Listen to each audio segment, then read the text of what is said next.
ఓం శ్రీ గురుభ్యో నమః. శుక్ర సంచారం.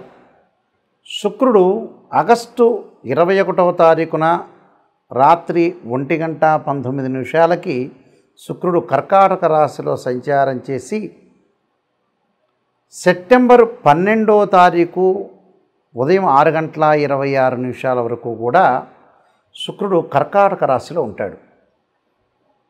అంటే శుక్రుడు కర్కాటక రాశిలో ఉండటానికి ఉన్న ప్రత్యేకత ఏమిటి అంటే, కర్కాటక రాశ్యాధిపతి చంద్రుడు. శుక్రుడు చంద్రుడి క్షేత్రంలోకి ఉంటున్నాడు. అంటే ఇక్కడ శుక్రుడు చంద్రుడు వచ్చేటప్పటికల్లా ఒక క్షేత్రంలో చేరటం వల్ల శుక్రచంద్రుల యొక్క స్థితి అనేది ఏ విధంగా ఉంటుంది అంటే, ఒక చంద్రుడు క్షేత్రంలో శుక్రుడు ఎంటర్ అయితే ఏ విధంగా ఉంటుంది. చంద్రుడు మనోకారకుడు. మానసికంగా సైకలాజికల్గా డిజార్డర్గా సైకలాజికల్గా విల్ పవర్గా స్ట్రాంగ్గా ఉండాలన్నా బాగలేకపోవాలన్నా చంద్రుడు కారణభూతుడు అవుతాడు. శుక్రుడు సుఖాన్ని సౌఖ్యాన్ని భోగాన్ని కళత్రాన్ని లగ్జరీని ఇచ్చేవాడు శుక్రుడు. శుక్రుడు ఇక ఇలా ఒక రకంగా సుఖాన్ని ఇస్తుంటే, చంద్రుడు బాగలేదనుకోండి, సుఖాన్ని ఇవ్వకుండా మానసికంగా వేదనకు గురి చేస్తున్నాడా లేకపోతే వేదనకు గురి చేయట్లేదా, చంద్రుడు ఎలా ఉండబోతున్నాడు, శుక్రుడు చంద్రుడి యొక్క క్షేత్రంలో ఉంటే శుక్రుడు యొక్క రిజల్ట్స్ ఏంటి. ఎందుకంటే శత్రువు సంబంధించిన గ్రహాలు ఏ విధంగా ఉండబోతున్నాయి, పరస్పరంగా ఆ క్షేత్రంలో ఉంటే శుక్రుడి యొక్క రిజల్ట్స్ ఏంటి. సహజంగా శుక్రుడు ఇవన్నీ కూడా గోచారీత్యా చెప్పబడే ఫలితాలంటారు, జన్మజాతకాలు కాదు. జన్మజాతకంలో శుక్రుడు ఏ విధంగా ఉండబోతున్నాడు, ఏ విధంగా ఉన్నాడు శుక్రుడు జన్మజాతకంలో, శుక్రుడు యొక్క కాంబినేషన్ ఎలా ఉంది వాడి యొక్క జాతకంలో, గోచారం అనేది ఎంతవరకు సపోర్ట్ చేస్తుందని చూసుకోవాలి. మనం కంపల్సరీ చూసుకునే ముందుకు వెళ్ళాలి. కాబట్టి ఇక్కడ శుక్రుడు చంద్రుడి యొక్క క్షేత్రంలో ఉంటే ఎలా ఉండబోతున్నాడు. శుక్రుడు సహజంగా 1, 2, 4, 5, 8, 9, 11 స్థానాల్లో ఉంటే సుఫలితాన్ని ఇస్తాడు. ఎవరి నుంచి? వాళ్ళ రాశి నుంచి. శుక్రుడు కళత్రకారకుడు, సుఖకారకుడు, భోగకారకుడు, సౌఖ్యకారకుడు.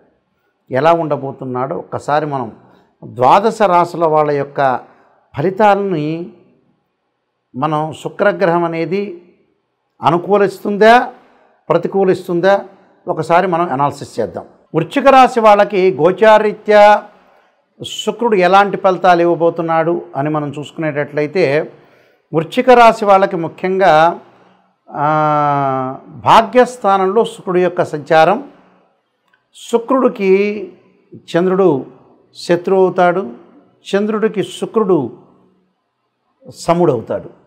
ఇక్కడ ఏ విధంగా ఉండబోతుంది మనం చూసుకునేటట్లయితే, అందులో వృశ్చిక రాశికి రాశ్యాధిపతి అయిన కుజుడు, అంటే వ్యయాధిపతి అయిన వృశ్చిక రాశి వాళ్ళందరికీ వ్యయాధిపతి అయిన శుక్రుడు, అలానే సప్తమాధిపతి అయిన శుక్రుడు భాగ్యస్థానంలో ఉండటం జరిగింది.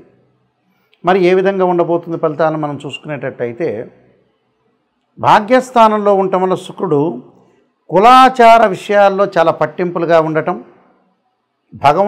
భగవంతుడు ధ్యాస, తీర్థయాత్రలు, పుణ్యక్షేత్రాలు ఎక్కువగా ప్రయారిటీ ఇవ్వటం, యజ్ఞయాగాది క్రతువులు చేయటం, ఎవరన్నా శుభకార్యక్రమాలు నిర్వహించండి అంటే ఆతృతంగా వెళ్ళి నిర్వహించటం, పిల్లల పెళ్ళిళ్ళ పట్ల శ్రద్ధ చూపించటం, ఫంక్షన్స్, ఎంగేజ్మెంట్స్, మ్యారేజీ, ఉపనయనాలు, అన్నప్రాసన, అక్షరాభ్యాసం లాంటి శుభకార్యక్రమాల్లో పార్టిసిపేట్ చేసే అవకాశాలు బాగా ఎక్కువ ఉంటాయి.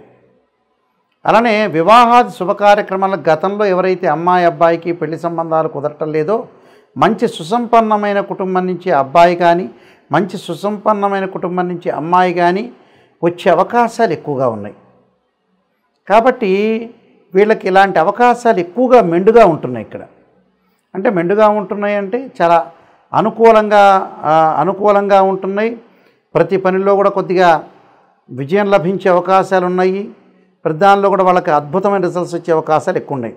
కుటుంబంలో వారు ఆరోగ్యంగాను ఆనందంగా గడిపే అవకాశం ఉంటుంది. గురువుల యందు దైవభక్తి, మానసికంగా ప్రశాంతంగా ఉండే అవకాశం ఎక్కువ ఉంటుంది. అంటే మానసికంగా ప్రశాంతంగా ఉంటారు, ఉన్నదానికి సంతృప్తి చెందుతారు, ఉన్నదానికి చాలే అనుకుంటారు. చేయు పనుల యందు గౌరవం లభించడం, కీర్తి ప్రతిష్టలు కలిగే అవకాశాలు, శత్రులు మిత్రులుగా మారటం, విందులు వినోదాలకి హాజరయ్యే అవకాశాలు, తలచిన పనులన్నీ కూడా తెలివిగా ఆలోచనగా ప్రవర్తన చేయటం, తెలివివంతులయ్యే అవకాశాలు ఎక్కువ ఉంటాయి. అలానే ప్రేమించిన వ్యక్తులకు కూడా వివాహాలు జరపటం ఒకటి, సంతానం లేని వారికి కూడా సంతానం ద్వారా కొన్ని శుభవార్తలు లభించే అవకాశాలు ఉంటాయి. బ్యాంకు లోన్ల ద్వారా వాహనాలు కూడా కొనుగోలు చేసే అవకాశాలు బాగా ఉంటాయి. అంటే లగ్జరీగా తిరగాలని, తీర్థయాత్రలు, పుణ్యక్షేత్రాలు, సుఖము సౌఖ్యము వీళ్ళు అనుభవించే అవకాశాలు ఎక్కువ ఉంటాయి. పాత మిత్రులని కలవటం ఒకటి, పాత బంధువులను కలవటం ఒకటి, పాత వాళ్ళందరినీ కూడా కొంత కలుపుకొని ముందుకెళ్ళటం వల్ల కూడా కొంత సుఫలితాలు జరగటం, ప్రయాణాలు చేయటం వల్ల కూడా కొంతమంది ద్వారా కూడా బిజినెస్ అనేది డెవలప్మెంట్ చెందే అవకాశాలు ఎక్కువ ఉంటాయి. అంటే మనం సాధారణంగా ప్రయాణాలు చేస్తున్నప్పుడు ఎక్కడో టీ స్టాల్లోనో హోటల్లోనో సంథింగ్ ఎక్కడో ఒకటి ఆగుతూ ఉంటాం, బ్రేక్ చేస్తున్నాం. ఆ బ్రేక్లో కూడా కొంతమంది వ్యక్తులు కలుస్తున్నారు. ఆ వ్యక్తుల ద్వారా కూడా వాళ్ళ బిజినెస్ డెవలప్మెంట్ అయ్యే అవకాశం ఉంటాం.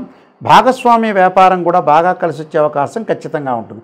అంటే ఇవన్నీ కూడా వాళ్ళకి మంచి జరిగే అవకాశాలు ఎక్కువగా ఉంటాయి. కాబట్టి ఇంకా మంచి జరగాలంటే నేను చెప్పబోయే రెమెడీస్ మీరు పాటించండి, మీకు మంచి రిజల్ట్స్ వచ్చే అవకాశం అనేది ఒకటి ఉంటుంది. ఇక్కడ చాలామంది కూడా శుక్రుడు ఏ స్థానంలో ఉంటే బాగుంటుంది, శుక్రమహర్దశ కలిసి వస్తుందా రాదా, కొన్ని లగ్నాలకు శుక్రమహర్దశ కలిసి వస్తుంది, కొన్ని లగ్నాలకి శుక్రమహర్దశ కలిసి రాదు. సహజంగా ఏమిటి అంటే వృషభ లగ్నంలో జన్మించిన వాళ్ళకి, తులా లగ్నంలో జన్మించిన వాళ్ళకి శుక్రమహర్దశ బాగా కలిసి వస్తుంటుంది. అలానే మకర లగ్నంలో జన్మించిన వాళ్ళకి కూడా శుక్రమహర్దశ కలిసి వస్తుంటుంది. మనం ఏ మహర్దశలో కలిసి వచ్చిన వాళ్ళకి కలిసి వస్తుందో కూడా చూసుకోవాలి. అలానే మిథున లగ్నంలో జన్మించిన వాళ్ళకు కూడా శుక్రమహర్దశ బాగా కలిసి వస్తుంది. అయితే శుక్రుడు దశ అంతర్దశలు ఏ విధంగా ఉన్నాయి, అంతర్దశల్లో బాగుపడవచ్చు, దశల్లో కూడా బాగుపడవచ్చు. అయితే శుక్రగ్రహం అనేది నీచ స్థానంలో ఉంటే ఒక రకంగాను, శుక్రుడు జన్మజాతకంలో శుక్రుడు రాహుతో కానీ కేతువు కానీ కంజంక్షన్ కాకూడదు, శుక్రుడు ఎప్పుడూ కూడా కుజుడితో కంజంక్షన్ కాకూడదు, శనితో కూడా కంజంక్షన్ కాకూడదు. శుక్రుడు ఎప్పుడూ కూడా అశ్విని మఖ మూలా నక్షత్రాల్లో ఉండకూడదు, శుక్రుడు ఆరుద్ర స్వాతి శతభిష నక్షత్రంలో ఉండకూడదు, శుక్రుడు మృగశిర చిత్త ధనిష్ట నక్షత్రంలో ఉండకూడదు, శుక్రుడు పుష్యమి అనురాధ ఉత్తరాభాద్ర నక్షత్రంలో ఉండటం అనేది మంచిది కాదు. అంటే శుక్రుడు ఎవరు, కళత్రకారకుడు అంటే వివాహకారకుడు. అంటే డిఫరెన్స్ ఆఫ్ ఒపీనియన్స్ జరగకుండా లైఫ్ లాంగ్లో శుక్రుడు అనుకూలత సాధిస్తేనే మన లైఫ్ అనేది ముందుకు వెళ్ళగలుగుతారు. అంటే భార్యాభర్తల అన్యోన్య దాంపత్యం అనేది చాలా ఇంపార్టెంట్. శుక్రుడికి సహజంగా స్వక్షేత్రాలు వృషభము తుల స్వక్షేత్రాలు. శుక్రుడు ఎక్కడుంటాడు, శుక్రుడు మీనం అనేది ఉచ్చక్షేత్రం. శుక్రుడికి నీచక్షేత్రం ఏంటంటే కన్యారాశి. కన్యలో ఉంటే నీచత్వం అనేది ఏర్పడుతుంది. అందువల్ల శుక్రుడు నీచరాశిలో ఉండకూడదు, పాపగ్రహాలతో కలిసి ఉండకూడదు. అలా ఒకవేళ మీ జన్మజాతకంలో ఉన్న గోచారంలో శుక్రగ్రహం మీకు బాగలేకపోయినా నేను చెప్పే పరిహారాలు పాటించండి. కానీ బర్త్ చార్ట్ని చూసే పరిహారం అనేది చేయాలి. సాధారణంగా కొన్ని చిన్న చిన్న పరిహారాలు చెప్పబోతున్నా, ఆ పరిహారాలు మీరు పాటించండి. మహాకాళి, మహాలక్ష్మి, మహాసరస్వతి అంటే ఏదైతే శుక్రుడికి చక్కగా కమలాక్షి స్తోత్ర పఠనం చేయటం, కమలాదేవిని అంటే అమ్మవారి యొక్క ఆరాధన చేయటం, పాదరసపు లక్ష్మీ దేవిని ఆరాధన చేసి లక్ష్మీ అష్టోత్తరంతో పూజ చేయటం, శ్రీ సూక్తం పారాయణం చేయటం, మహాలక్ష్మి హోమం చేయటం. శుక్రగ్రహం బాగలేదు, మేము విడిపోతున్నాం, భార్యాభర్తల మధ్యలో బాండింగ్ అనేది లేదు అని అంటే ఖచ్చితంగా భృగుపాస్పదాస్త్ర రుద్రాభిషేకం, భృగుపాస్పదాస్త్ర హోమము, అలానే శుక్ర జపము చాలా ఇంపార్టెంట్. ఇక్కడ 10 శివలింగాలు పెట్టి అభిషేకం చేస్తారు. భృగుపాస్పదాస్త్ర రుద్రాభిషేకం అంటే మామూలుకి చెయ్యరు.